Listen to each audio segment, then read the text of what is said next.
मानव शरीर की क्रिया, मानव शरीर की जो क्रिया विज्ञान है उससे संबंधित जितने भी सवाल बन सकते हैं वो करेंगे।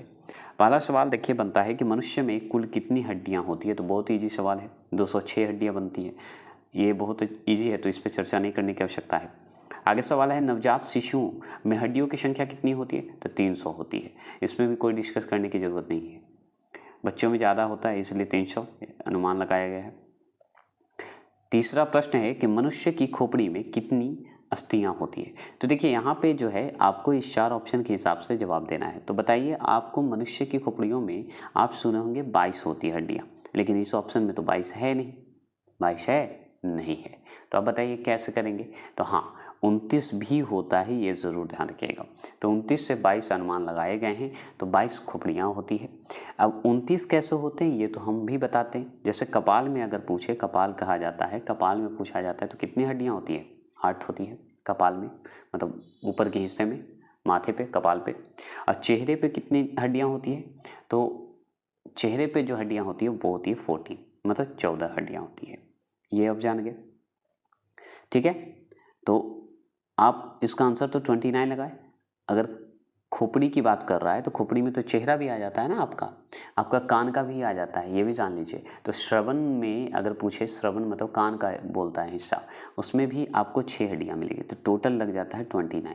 तो ये पूरे चेहरे से लेकर, खोपड़ी से लेकर कान तक को जोड़ देता है, ठीक है। तो इसलिए 29 हो जाता है। ऐसे आपको 22 टिक लगा देना है। तो ऑप्शन पे डिपेंड करेगा वो, इसलिए इस पर ज़रूरी था डिस्कस करना कि बाद में आप ये ना कहें कि सर 22 होता है, आप बोले 29 होता है। तो 22 29 दोनों होते हैं, बस ऑप्शन पे डिपेंड करता है। ये 29 इसलिए जोड़ा है क्योंकि कान को भी जोड़ लिया, 6 हड्डियाँ और एक्स्ट्रा जोड़ लिया है। श्रवण मतलब जो हड्डियाँ होती है उसको जोड़ लिया है। आगे चलेंगे।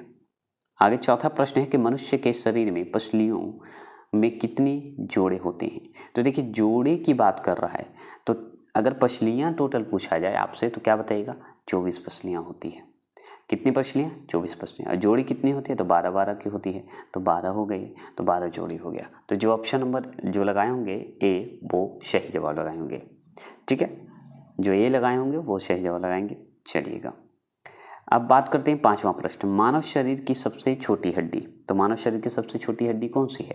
तो स्टेप्स बोलते हैं, स्टेपिस भी बोला जाता है। तो कान की हड्डी होती है स्टेप्स, वो सबसे छोटी हड्डी होती है। तो इस पर भी चर्चा करने की आवश्यकता नहीं है।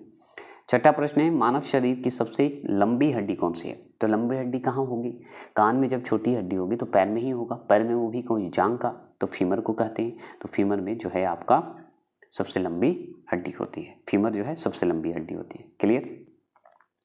टिबिया नामक हड्डी पाई जाती है। तो पता है टिबिया नामक हड्डी के बारे में अगर बात करें तो इसमें पता है टिबिया नामक हड्डी जो होती है टांग में होती है, जो कि ऑप्शन नंबर बी जो लगाएंगे वो सही लगाएंगे। नंबर कितना आता है ज़रूर देखिएगा, 138 क्वेश्चन है टोटल, ठीक है। और एक देखिए टिबिया नामक हड्डी होती है टांग में होती है, एक और पैर में होता है जिसे फिबुला हड्डी बोला जाता है, वो भी पैर में होता है। लेकिन ये जो टिबिया हड्डी होता है वो आगे के हिस्से में होता है, मतलब आगे की ओर होता है, मजबूत हड्डी माना जाता है टिबिया को, ठीक है।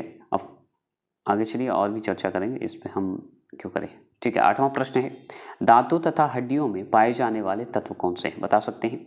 तो दांतों तथा हड्डियों में पाए जाने वाले तत्व बताइए। तो आसान से आप बता सकते हैं कि कैल्शियम व फास्फोरस होते हैं, कैल्शियम और फास्फोरस होते हैं, ये आप अच्छे से जानते हैं। और अन्य खनिज भी होता है, बहुत सारा है, लेकिन इसमें कैल्शियम और फास्फोरस ज़्यादा इंपॉर्टेंट माना जाता है। 9वां प्रश्न आपसे पूछता है कि अस्थियों मतलब हड्डी एवं पसलियों को आपस में जोड़ता है। तो जो हड्डी और पसलियों को जोड़ता है, मतलब अस्थि और पसलियों को जोड़ता है, उसे क्या कहते हैं पता है, टेंडन कहा जाता है। क्या कहते हैं, टेंडन कहा जाता है। तो सिंपली 9वां प्रश्न का जो बी लगाएंगे वो सही लगाएंगे। और टेंडन को एक और नाम से जाना जाता है, कंडरा कहा जाता है, कंडरा या कंडारा कहा जाता है, ये ध्यान रखिएगा, एक ही है। तो टेंडन का जो हड्डी और पसली को जोड़ता है उसे कहते हैं टेंडन। ये रिश्तेदार होते हैं, जोड़ते हैं जो। आपसे पूछता है 10वां प्रश्न, मनुष्य के जीवन काल में कितने जो हैं दांत 2 बार विकसित होते हैं। तो आप बहुत सिंपल, 20 दांत 2 बार होते हैं, बस 20 ही दांत होते हैं, ठीक है। ये जानते हैं आप, अच्छे से जानते हैं 10वां प्रश्न का। 11वां प्रश्न, ये सब फास्ट इसलिए चलेंगे क्योंकि सिंपल क्वेश्चन है, इजी क्वेश्चन है। 11वां प्रश्न है कि मानव शरीर में पाचन का अधिकांश भाग किस अंग में संपन्न होता है? बताइएगा, मानव शरीर में पाचन का अधिकांश भाग जो है किस अंग में होगा? तो पाचन की जो क्रिया अधिकांश भाग होते हैं वो सिंपली आप जानते हैं छोटी आंत में होता है। किस में होता है? छोटी आंत में। सिंपली समझिए, छोटी आंत में होती है। चलिए, छोटी आंत में तो आप जानते ही हैं। आगे सवाल बनता है कि मनुष्य के पाचन क्रिया कहाँ प्रारंभ होती है? तो कहाँ प्रारंभ होगा? मुख गुहा में होगा। शुरुआत ही कहाँ से होता है? मुंह से होता है, तो उसी को मुख गुहा बोला जाता है। तो मुख गुहा से होती है। इसकी मुख गुहा के नाली जो होती है ना, कहीं कहीं आपको 9 मीटर देता है, मतलब मीटर में पूछेगा तो 9 मीटर होता है। मुख गुहा की नली जो होती है अंदर की ओर जाती है जो, और फीट में पूछेगा तो 30 फीट बता दीजिएगा। ठीक है, याद रखिए, आगे पूछेगा ये आपसे, इसलिए मैं बता दे रहा हूँ। 13वां प्रश्न क्या है कि मानव की पाचन नली लगभग कितनी फीट लंबी होती है? लीजिए, कितनी फीट लंबी होती है? तो आप पढ़े थे 30 फीट लंबी होती है और 9 मीटर होता है। मीटर में पूछे तो 9 मीटर लंबा होता है, और फीट में पूछे तो 30 फीट होता है, लेकिन इस ऑप्शन में तो है नहीं, है ना। तो याद रखिएगा 30 फीट भी या 24 फीट अनुमान लगाए गए हैं। तो 24 फीट भी सही है और 30 फीट भी सही है, ये जान लीजिए। तो ऑप्शन पे डिपेंड करता है। अगर आपको यहाँ पे 30 दिया रहता तो 30 टिक लगाते, 24 नहीं, लेकिन यहाँ पे 30 ऑप्शन में है ही नहीं, तो 24 लगा दीजिएगा और ये सही है। 24 की जगह पे 28 देता तो 28 लगाते। एक बात जान लीजिए, आपको 30 के बीच में अगर 29 होता तो 29 को टिक लगाते, 30 अगर नहीं होता तो 28 होता तो 28 लगाते, 24 जरूरी नहीं लगाते। लेकिन आपको 30 ऑप्शन में नहीं था, इस ऑप्शन में सबसे बड़ा कौन है? 24 है, इसलिए 24 लगाएंगे। बस इतना ध्यान रखना है। 14 प्रश्न की बात करते हैं तो मुख्य में मंडन जो होते हैं, मंडन जिसे स्टार्च बोलते हैं, का शर्करा में पाचन किसके द्वारा होता है? बताइएगा, किसके द्वारा पाचन होता है? तो आप बताएंगे तो बताइए, चलिए। तो ऑप्शन नंबर बी, टाइलिन। अब देखिए, टाइलिन आपको लग रहा है, आंसर ये भी सही है, ऑप्शन नंबर ए भी सही है, ठीक है, लेकिन ऑप्शन नंबर बी यहाँ दिया हुआ है, तो ऑप्शन नंबर बी जो है टाइलिन होता है। और याद रखिएगा, स्टार्च का शर्करा में पाचन जो होता है वो टाइलिन के द्वारा होता है। लेकिन ये जो ऑप्शन नंबर ए देख रहे हैं ये भी सही आंसर है। अब बताइए इसमें हम कैसे बोलेंगे, क्योंकि ये जो है आप याद रखिएगा, ये जो है एमाइलेज जो है एक एंजाइम है जो कि टाइलिन का ही नाम माना जाता है। अगर टाइलिन ऑप्शन नहीं होता तो हम इसे ऑप्शन लगा के चल आते। तो आप अगर सर्च करिएगा यूट्यूब या कहीं पे तो आपको आंसर ये भी मिलेगा, ये भी मिलेगा। तो इसलिए मैं क्लियर कर देता हूँ, इसी का नाम है टाइलिन और ये जो है एंजाइम है। एक ही को देगा, यहाँ पे दोनों दे दिया है, तो दोनों में से सबसे इंपॉर्टेंट हम देंगे बी को। आगे सवाल है 15वां प्रश्न, दूध प्रोटीन को, दूध जो होते हैं, दूध होते हैं, प्रोटीन को पचाने वाला एंजाइम जो है कौन सा है? बताइएगा। दूध को पचाने वाला सबका अलग अलग होता है, तो दूध को पचाने वाला एंजाइम का बताइएगा, बताएंगे। तो दूध को पचाने वाला जो एंजाइम होते हैं वो उसे कहते हैं ऑप्शन नंबर सी, रेनिन कहते हैं। क्या कहते हैं? रेनिन कहते हैं। आगे से चलेंगे। 16वां प्रश्न है कि अधिकतम पोषक तत्व रक्त में कहाँ से अवशोषित किए जाते हैं? तो जैसे ही अगर पोषक तत्व की बात हो, अधिकतम पोषक तत्व की बात हो, और तत्व जो है रक्त में कहाँ से अवशोषित किए जाते हैं, कहाँ से अवशोषित करिएगा? तो इस ऑप्शन के हिसाब से तो आप टिक लगा सकते हैं, बहुत ईजी से लगाइए। तो हम सबसे सिंपल ऑप्शन नंबर सी लगाएंगे, छोटी आंत। छोटी आंत ही तो सबसे ज़्यादा क्रिया करता है ना, सबसे ज़्यादा काम जो है छोटी आंत का ही होता है। 17वां प्रश्न की बात करते हैं। 17वां प्रश्न है कि लार में कौन सा एंजाइम पाया जाता है? तो लार में कौन सा एंजाइम पाया जाता है बताइए, तो बताइएगा। 17वां प्रश्न का जवाब देंगे।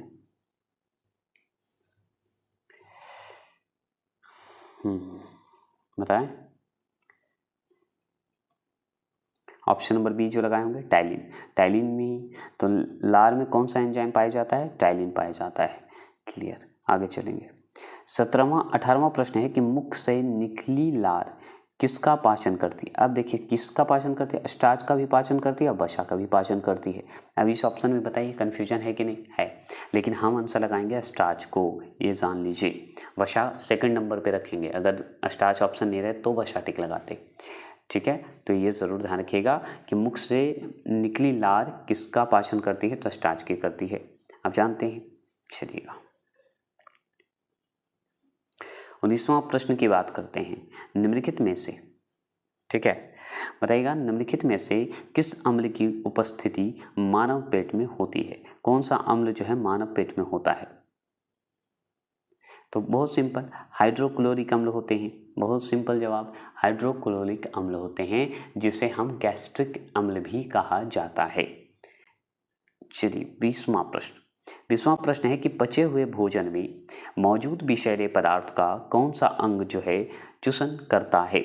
मतलब कहने का मतलब है कि पचा हुआ भोजन, मान लीजिए पचा हुआ भोजन को विषैले पदार्थ को क्या करता है, छान कर बाहर फेंक देता है, वही का अर्थ हुआ। तो बाहर फेंक देता है, तो कौन सा अंग ये काम करता है, किसका काम है, बता सकते हैं? तो हाँ बता सकते हैं, ऑप्शन नंबर आपको डी दिख रहा होगा, वो सही, यकृत, लीवर का काम है। किसका काम है? लिवर का। अब यहाँ पे ये नहीं कि गुर्दा लगा दीजिए, ब्रिक लगा दीजिएगा, ब्रिक का काम है ब्लड को छानना, ठीक है, और ये जो विषैले पदार्थ को है छान कर बाहर निकालना। और क्या करता है, विषैले पदार्थ को तोड़कर क्या करता है, ये पीट के रूप में कन्वर्ट कर देता है, पीट में बना देता है, समझ गए? ये है, तो इसका आंसर ऑप्शन नंबर डी जो लगाएंगे वो सही लगाएंगे, ये ध्यान दीजिए। अब देखिए बहुत सिंपल जवाब कि पेप्सिन है एक, क्या है पेप्सिन, बता सकते हैं? तो पेप्सिन क्या है, एक क्या है, एंजाइम है, सिंपल जवाब। चलिए 22वां प्रश्न है, पेप्सिन बदल देता है, तो इस ऑप्शन के हिसाब से बताइए क्या आंसर होगा, बताइएगा जरूर।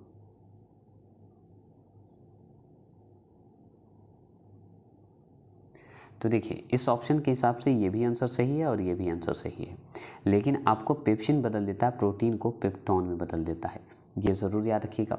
अगर ये ऑप्शन नहीं होता तो हम इस ऑप्शन को टिक लगा देते, क्योंकि प्रोटीन को एमिनो अम्ल में बदल देता है, तो यही तो पेप्टोन में बदल देता है ना, इसी जगह पेप्टोन की जगह पे पेप्टाइड्स कर देता है, बस इतना ही जान लीजिए। प्रोटीन को क्या करता है, पेप्टाइड्स में बदल देता है, और ये बदलता कब है, जब एमिनो अम्ल में तोड़ देता है, और यही दिखा रहा है कि प्रोटीन को एमिनो अम्ल में क्या होता है, बदल देता है, और कौन, पेप्सिन। तो यही पेप्सिन का ये आंसर सबसे पहले लगाइएगा, उसके बाद ये आंसर लगाइएगा।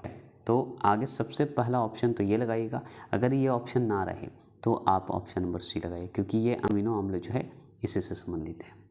23 क्वेश्चन नंबर है कि पाचन क्रिया में प्रोटीन निम्नलिखित में से किस पदार्थ में बदल जाता है? पाचन क्रिया में प्रोटीन जो है निम्नलिखित में से किस पदार्थ में बदल जाता है? तो हम बहुत अच्छे जानते हैं, अमीनो अम्ल में बदल जाता है, 24 पीत निम्न में से किसके द्वारा पैदा किया जाता है? तो पीत किसके द्वारा पैदा किया जाता है, बताइएगा। तो पीत निम्न में से किसके द्वारा पैदा किया जाता है? तो 24 का आंसर का जवाब ऑप्शन नंबर ए लगाइएगा, यकृत द्वारा ही तो पैदा किया जाता है। चलिए आगे चलते हैं। 25 क्वेश्चन, पीत जमा होता है, तो पीत जमा कहाँ होगा, पित्ताशय में होगा, जो ऑप्शन नंबर ए लगाएंगे वो सही लगाएंगे, ठीक है। 26 क्वेश्चन नंबर ध्यान से सुनिएगा, सर्वप्रथम रक्त परिसंचरण तंत्र का अध्ययन किसने किया था? तो अध्ययन कौन किए थे पता है? रक्त परिसंचरण तंत्र के बारे में बात करें तो ये अध्ययन करने वाले और कोई नहीं, विलियम हार्वे थे। कौन थे? विलियम हार्वे हैं। तो रक्त परिसंचरण को रक्त वाहिका भी कहा जाता है, और वाहिका इसलिए कहा जाता है क्योंकि ये धमनियों में, अगर धमनियों में बात करें तो रक्त को हृदय से दूर कर ले जाता है, और शिराओं में अगर बात करें शिराओं से जुड़ा होता है। अगर मान लीजिए रक्त परिसंचरण तंत्र में ही है कि शिराओं से रक्त को हृदय में वापस ले आता है, ये काम करता है रक्त परिसंचरण तंत्र। धमनियों से क्या करता है, रक्त को हृदय से दूर ले जाता है, ठीक है, और शिराओं से क्या होता है कि रक्त के हृदय में वापस ले आता है, और ये काम करने का काम है रक्त परिसंचरण तंत्र, इसी को कहते हैं। और इसकी खोज करने वाले कौन हैं? विलियम हार्वे हैं। आगे सवाल बनता है, पेसमेकर का संबंध किससे है, बताइएगा। तो पेसमेकर का शब्द सुनते ही आपको याद आ गया होगा 27 का एक छोटा सा उपकरण है, कौन? पेसमेकर। और पेसमेकर एक छोटा उपकरण है, मतलब यंत्र है, तो किस लिए है ना? तो ये हृदय से संबंधित है, और किससे है, ठीक है। 28 क्वेश्चन नंबर है, रुधिर दाब मतलब ब्लड प्रेशर मापक यंत्र कौन सा है, बता सकते हैं? तो रुधिर दाब की बात कर रहा है, तो ऑप्शन नंबर सी सिग्मोमेनोमीटर को कहते हैं, जो कि हम लोग ब्लड प्रेशर जिससे नापते हैं। चलिए 29 क्वेश्चन नंबर, जार्विक 7 बहुत बार पूछा हुआ प्रश्न है, तो जार्विक 7 बताइएगा। अब इस पर कोई डिटेल नहीं करेंगे, बहुत लंबा वीडियो चल जाएगा डिटेल में, है ना। तो फास्ट करते हैं और 2 पार्ट मिलाएंगे, ठीक है, चलिएगा। तो जार्विक 7 क्या है? तो जार्विक 7 एक कृत्रिम हृदय को कहा जाता है ना, हृदय से संबंधित है, हार्ट से संबंधित है। 29 का ऑप्शन नंबर जो सी लगाएंगे वो सही लगाएंगे। चलिएगा, ये हो गया। 30वां प्रश्न का बात करते हैं। 30वां प्रश्न है कि मनुष्य के शरीर में हृदय को एक बार धड़कने के लिए कितना समय लगता है? मनुष्य के शरीर में हृदय को एक बार धड़कने के लिए कितना समय लगता है, बताइएगा। ऑप्शन नंबर डी 0.8 सेकंड लगता है, ठीक है। चलिए आगे चलते हैं।